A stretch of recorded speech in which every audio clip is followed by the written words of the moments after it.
Ok, nous sommes à la chassidoute, le poids, le soupèsement de la chassidoute. Le Rav a expliqué qu'il y avait un très grand danger quand on fait de la chassidoute, de faire plus que ce qu'on doit faire, que des fois on va faire des choses qu'on pense que c'est une mitzvah, en fait ça devient une avéra. Et au contraire, ne pas la faire, c'est mieux. Attends, pour ne pas se tromper dans ce jugement, soupèsement, le Rav dit qu'il faut faire trois choses. Un, faire complètement les mitzvot, complètement les Shem Shamaim. Deux, bien réfléchir sur ce qu'on va faire. Est-ce que vraiment c'est bien ou il n'y aura pas des conséquences négatives? Et trois, avoir confiance en Hachem. Et dit que si on fait ces trois choses-là, normalement tout ira bien et on sera hors danger. On reprend avec le paragraphe, deuxième paragraphe, débutant par les mots Vehinema. Vehinema shetzarich lehavin. Et voici ce qu'il faut comprendre. Ou qui en ladun divrei hasidut al mar'en arishon. Qu'il ne faut pas juger les choses de la chassidoute d'après leur première vue, ce qu'on dit en français à prime abord. Mais il faut regarder et réfléchir jusqu'à où les conséquences de notre action vont arriver. Car des fois l'action en elle-même, elle a l'air bonne. Mais vu que les conséquences sont négatives, il sera obligé d'abandonner, de ne pas faire cette action qu'il croit être bonne. Et s'il l'a fait, il sera pécheur et non chassid, et non pieux. Hine, par exemple, Maaseh Gedalia ben Achikam. Gedalia ben Achikam, donc c'était lorsque Nabuchodonosor il a détruit le temple de Jérusalem, il a déporté tous les Juifs en Babylonie, mais là c'est une partie ici. Et il a mis un gouverneur qui s'appelait Gedalia ben Achikam, qui était un type bien. Est venu quelqu'un qui connaissait, il s'appelait Ishmael ben Knaana, et il a assassiné Gedalia ben Achikam. À cause de cela, le peuple juif a eu très peur que Nabuchodonosor allait venir et tout détruire, donc ils se sont enfuis en Égypte, et la terre restait complètement vide. La vérité, ils ont demandé auparavant au prophète Jérémie, qu'est-ce qu'on fait? On reste ici ou on va en Égypte? Il dit, vous restez ici. Non, il dit, vous ne m'écouterez pas, nous on te promet qu'on t'écoutera. Alors il leur dit, alors d'après Dieu, vous restez ici. Ils ont dit, ben non, on va en Égypte. Ils sont partis, et Nabuchodonosor est venu jusqu'en Égypte, et là-bas il les a détruits. Pas pour se venger pour la mort de Gedalia ben Achikam, bon, pour d'autres raisons, il est arrivé en Égypte, et là-bas il les a assassinés. Alors que s'ils restaient en Israël et avaient écouté le prophète, ça aurait été bien. Quoi qu'il en soit, Gedalia ben Achikam, on est venu lui dire attention à Ishmael ben Knaana, il veut te tuer. Il ne veut pas écouter de la Shonara, je ne veux pas écouter la Shonara, pas écouter la Shonara. Il est venu, il n'a pas fait attention, il s'est fait tuer. Donc voilà une chassidoute qui est fausse. Maintenant on va voir ça dans les paroles du Rav. Car d'après sa grande piété, de ne pas juger Ishmaël de façon négative, pour ne pas accepter un lachonara, Amar Yochanan ben Kareach, il a dit à Yochanan ben Kareach, c'est la personne qui lui a dit attention, Ishmaël vient pour te tuer. Shakirat adover à l'Ishmaël, un mensonge, tu mens à propos de Ishmaël. Or c'est pas vrai, hein. Puis preuve on a qui est venu et qui vraiment il l'a tué.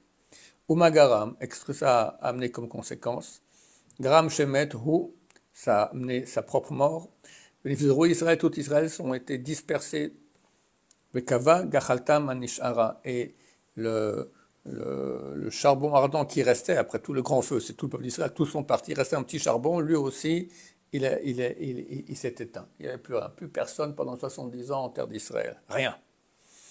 Donc, quand il a été tué, il n'a pas été tué seul. Tous les gens qui étaient avec lui avaient un repas, tous ont été tués.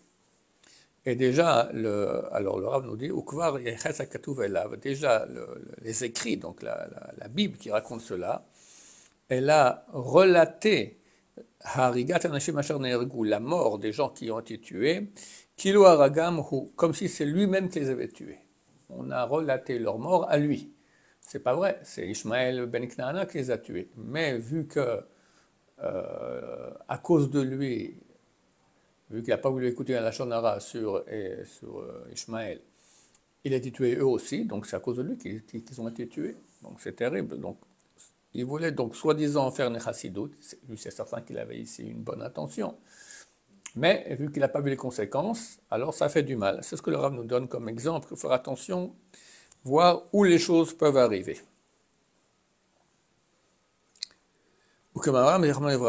Et comme on dit nos sages de mémoire bénie, Al-Pasuk, sur le verset, dans Irmia, qui raconte donc cette histoire-là, et kol pigre anashim asher ika beyad Gedaliahu, tous les cadavres des gens qui ont été frappés par Gedaliahu. C'est pas Gedaliahu, ben Achikam, c'était le tzaddik, qui s'est fait tuer. C'est Ishmaël ben Knaana, mais vu que Gedalia n'a pas accepté d'entendre la Shonara, qu'il aurait dû accepter, alors on dit que c'est à cause de lui que c'est lui-même qui les a tués. Le deuxième temple aussi a été détruit à cause d'une piété de ce type, qui n'a pas été soupesé de façon juste. Dans l'histoire de Bar Kamsa, donc l'histoire elle est connue, c'est une Gemara traité Gittin, que quelqu'un il avait un ennemi, un ami, il s'appelait Bar Kamsa et l'autre s'appelait Kamsa. Et il a dit à son serviteur, il a fait un grand repas, il a dit, va amener mon ami Kamsa. Le serviteur, il a amené Bar Kamsa, l'ennemi. Quand le propriétaire il a vu, Bar Kamsa dit, dégage, je ne vais pas te voir ici. Écoute, laisse-moi, ne me fais pas en ton public, je te paye mon repas, dégage. Je te paye la moitié du repas, dégage. Je te paye tout le repas, dégage. Il a dégagé, mais il s'est vengé. Il s'est dit, vu qu'il y avait là-bas des sages Israël, ils n'ont rien fait, je vais me venger. Il a été voir le gouverneur romain, disant que les Juifs se révoltaient contre lui. Mais qui me dit que c'est vrai? Alors ils ont dit, on va faire amène-leur un sacrifice, on verra bien s'ils vont le sacrifier ou pas. Dans le sacrifice, et lui, il a fait une fente sur la lèvre du sacrifice, qui rend le sacrifice impropre pour les Juifs, pour les Goïms, c'est oui kasher. Et les Juifs ne savent pas quoi faire, on le sacrifie ou pas. On va voir si le Rav nous raconte cela. Savour Rabbanan, les Karouvé, les sages Israël ont pensé, oui, le sacrifier. Si on ne sacrifie pas l'animal que les Romains envoyaient, ça va mal finir. Amar lahem Rabbi Zra ben Avkolas. Rabbi Zra ben Avkolas leur a dit, Yomru, les gens vont dire, on peut sacrifier des animaux qui ont un défaut. Savour les Miktele. Ils se sont dit, bon, on va tuer l'animal. Amar lahem Rabbi Zra ben Avkolas. Non. Le tuer à qui? Tuer le Bar Kamsa, la personne qui s'est plaint. On va le tuer. Comme ça, il ne va pas aller raconter au gouverneur que l'animal n'a pas été sacrifié. Amer lahem Rabbi Zra ben Avkolas, Rabbi Zra ben Avkolas leur a dit, Yomru, les gens vont dire, Matil mon bakot d'Hachem, il y a un règle, celui qui met un défaut dans un sacrifice, il est tué. Ben kach ou ben kach, alach oto racha vilshin et Israël. En attendant, la personne a été ce mécréant, et il a dénoncé Israël qu'ils n'ont pas sacrifié l'animal. Ba Kessar, est venu le César, et il a détruit Jérusalem. C'est ce qu'a dit Rabbi Yochanan à ce propos. L'humilité de Rabbi Zra ben Avkolas, qui a dit on peut pas, si on fait comme si ils vont dire qu'on peut, celui qu'on peut amener des animaux avec des défauts à être sacrifié. Sinon on va dire celui qui met un défaut dans un animal à sacrifier, il est puni de mort. Toujours des bonnes raisons. Cette humilité, elle a détruit notre temple. Ça va être chalenu. Elle a brûlé notre temple. Et nous a envoyés en exil parmi les peuples. Donc il a cru bien faire le Rav. Il parlait après Torah, et les gens vont dire oui. Il aurait dit c'est la fermée, on a le sacrifice avec le défaut terminé, voilà. Ça serait mieux que partir en galoute dont on n'est pas encore sorti. Aralecha, tu vois donc, qu'il ne faut pas analyser l'action comme elle est seule. Au contraire, il faut tourner à gauche et à droite de tous les côtés pour que l'esprit de l'homme peut voir. C'est ce qu'il voit et lequel des côtés est le plus cachère. Asiya ou Aprisha, faire ou le non-faire. Hine, à Torah Tzivta, voici.